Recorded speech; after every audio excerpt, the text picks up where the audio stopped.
Саулармысыз? Ассаламу алейкум, дусларым, дускайларым. Бүген калган гомеребезнең чираттагы өр яңа көне башланды.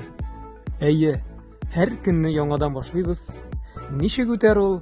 Ничек үткәрербез аны? Барсы да үзебездән тора. Йөгерүчеләр арасында шундый канатлы сүзләр бар.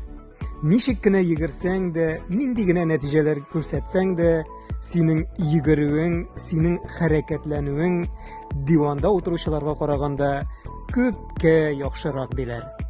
Хәрәкәттә бәрәкәт, дуслар.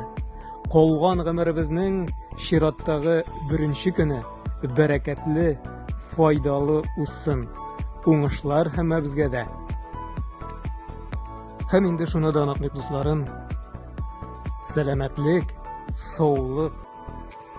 Үзеңә карата битараф мөнәсәбәттә түгел, диванда утырып түгел, ә хәрәкәттә, тырышып, көрәшеп яулап алына дияргә мөмкин. Ничек тукланабыз? Саф һавада булабызмы? Табигатьтән көч, энергия алабызмы? Булар барсы да турыдан-туры безнең сәламәтлегебезгә бәйле. Исән сау булыйк, сау сәламәт булыйк, бер-беребезгә изге догада булыйк, һәм инде әлбәттә хәрәкәттә булыйк, дуслар.